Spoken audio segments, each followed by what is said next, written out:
Right, I'm here with my head coach, Brian McDermott, and we're just reminiscing in the South Stand about some old memories. And some of my earliest memories here at South Stand was as a supporter, watching teams like Bradford Northern come running out to take on the mighty Leeds back then, with players like Harvey Howard and Gary Rose, Jimmy Lowe, some real crackpots. And of course, Brian McDermott back then was one of the antagonists coming to play against my heroes. And I just wondered, Brian, what are your earliest memories of coming to Headingley Stadium and running out in front of this prestigious South Stand?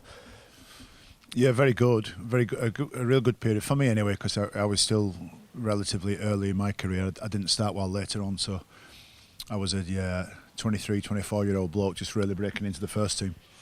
And the recent history of Bradford Northern is that they'd, I think a season or maybe a season or so beforehand, had finished joint top with Wigan and lost out on the championship by points difference. And Leeds were the affluent club, always were, and probably were the best club other than Wigan at the time. Yep. Saints were always challenging for honours, but Leeds were always going to be the nearly boys, weren't they, every single year, and they had $1 million squad, and Bradford Northern was a squad full of builders and farmers and bricklayers, and Leeds were full of full-time blokes who I'm not going to say that we were better than them, but we enjoyed coming here and having a crack. So my earliest memories was always seeing this name, James Lowes, on the team sheet, and I knew we'd played him at Odsal before early in the season, and I just thought he was an irritating man, and I didn't like him instantly. I didn't like the look of him, didn't like how he played, and he was a competitor, Jimmy, as we all know. But when I saw his name on the team sheet when we came here, I didn't know much about the game back then, but I thought to myself, he's having it today. I'm going to get him. And there over the next 2 seasons, really, every time we played Leeds, yep, I ended up, for some reason, in a brawl stroke pushing match handbags at 9 paces with Losey. I remember once, I think it was 2008 World Cup, we went out to a really nice pitch, and Leon Price obviously spent a lot of time with Bradford during them awesome foursome days. I remember him walking out and he said, "Oh, this pitch is beautiful, it's just like Headingley." And at the time I remember thinking, I wonder why he used Headingley as an example. Yeah. Was Headingley one of those places that you looked forward to coming to and playing in, particularly in front of the South Stand? You know what, I don't know if it was, but you didn't really look forward to it. You didn't rub your hands together and say, wow, we're going to go to Wembley today, because you're a good team and Leeds were a good team, and you was up against it. But it was I suppose you look forward to being at the ground. Yep. And the surface was brilliant. I mean, it's a great surface now, but back then, when everything was grass and there was no false grass or none of this fibre sand, the surface at Headingley was sensational. As good as Wembley, as good as the old Wembley, and you really did get a feel that you were playing at somewhere special. And I remember maybe the season after my debut, we played against Leeds, and Ellery Hanley was in the team, and the Iros and Scowies and those type of people in the team. And it was Lowes' last season before he actually signed with Bradford Bulls, and we got beat. I think we were losing 50 points to something, and then in the final 20 minutes, Leeds put the cue in the rack, and we got beat 50 points to 38. We scored like 24 unanswered points. Oh. But that was a crazy game. But you knew.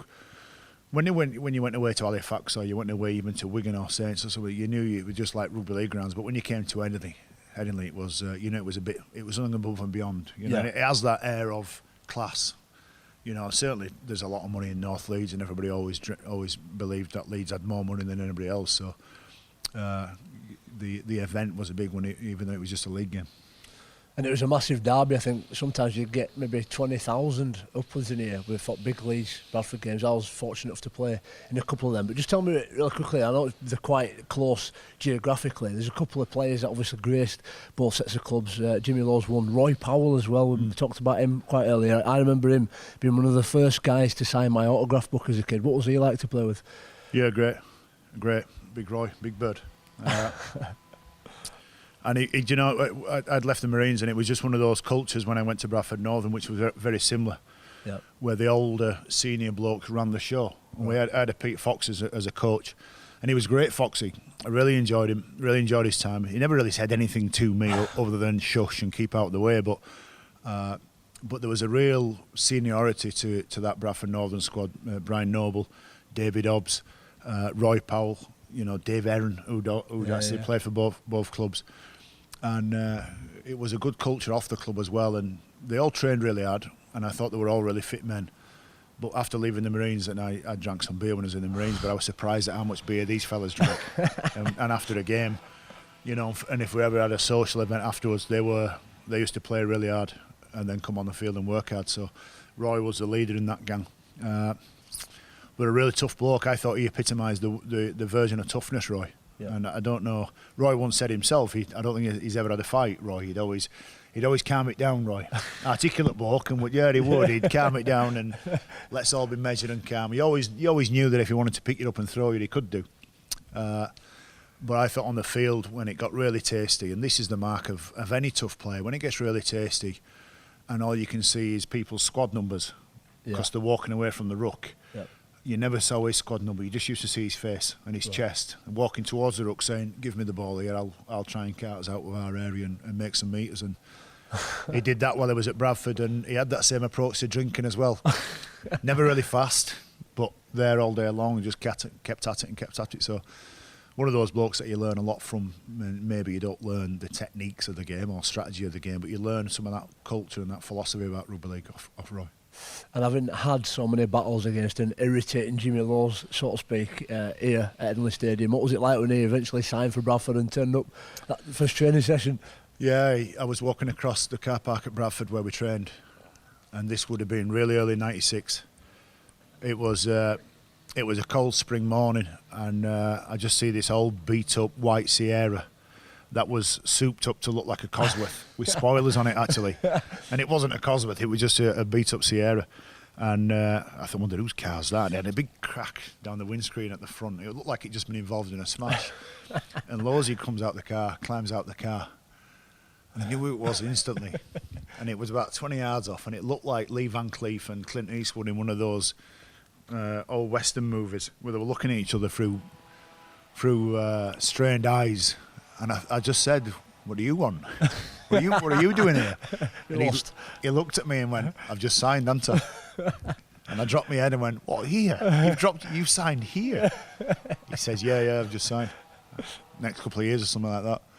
Brilliant. So I just walked off, shook his hand and said, well, welcome. And I walked off and I shook my head in dressing room and I just said to all the players, you'd never guess who's just signed here. And they went, who? And I went, Jimmy Lowes. And all the dressing room went up and went, yes, has he? And I said, what do you mean, has he? He's irritating. He's horrible. The fact that he was a good player never dawned on me. But there's a good story out there that I've told it that many times and I've told that many lies about it. I'm not sure which is true anymore. But Brian Smith either said to me or Jimmy to stick with me or Jimmy. He said it to either one of us, about either one of us. Stick with him and he'll get you in the Great Britain team.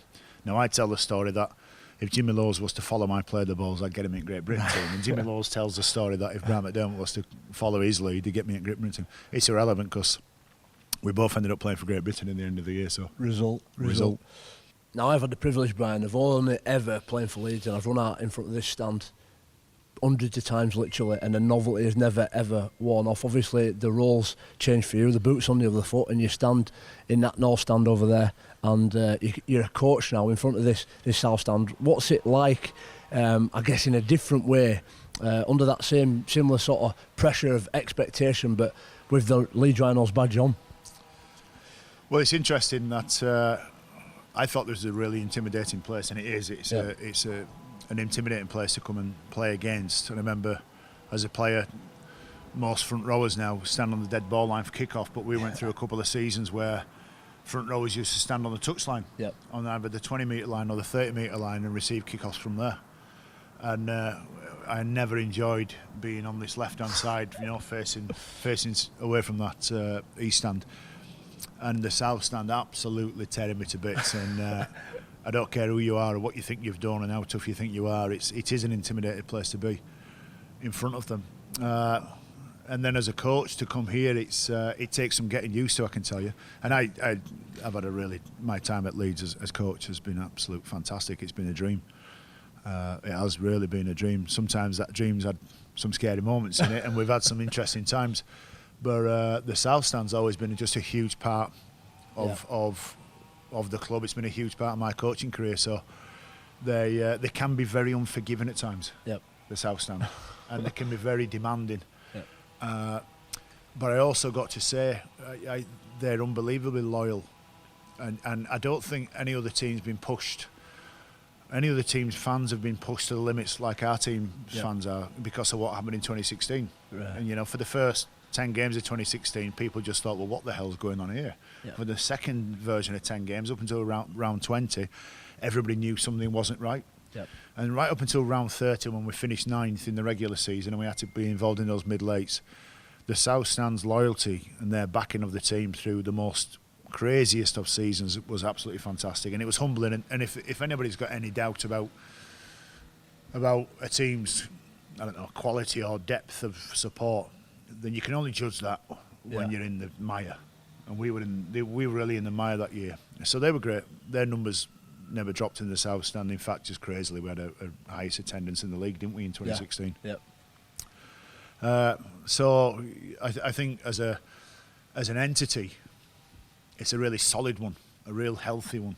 Can be very aggressive, can show no mercy at times, but you don't ever question its loyalty and their backing. And I think in my time as coach, we've probably won too many games for me to be able to count on both hands. We've won too many games because of the pressure that the South Stand has heaped on the other team and the atmosphere that it's created. And I've seen yourself and I've seen other players on their haunches, can't get energy, just I don't know where that next play the ball or the next ruck win's going to come from, but then the South Stand crack on and get a bit going and the whole ground's going. And it's I know a lot of teams talk about, you know, their 18th man in the squad or their 14th bloke on the field, and South Stand certainly does fill that role. That's really important, that, Brian, because actually we're a really crucial part of the season.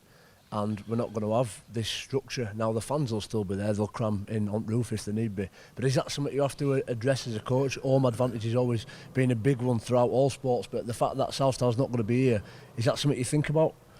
Yeah, for sure. I'm actually talking. I've got close dialogue with everybody, Gary Etherington especially, about when it comes down and where we'll go, where we'll get changed. I'm talking to Ryan Golden, the groundsman, about how best we can manage through this period where the South Stand's not here. Yep. All the fans have to go somewhere else, and where we then get changed when the North Stand comes down.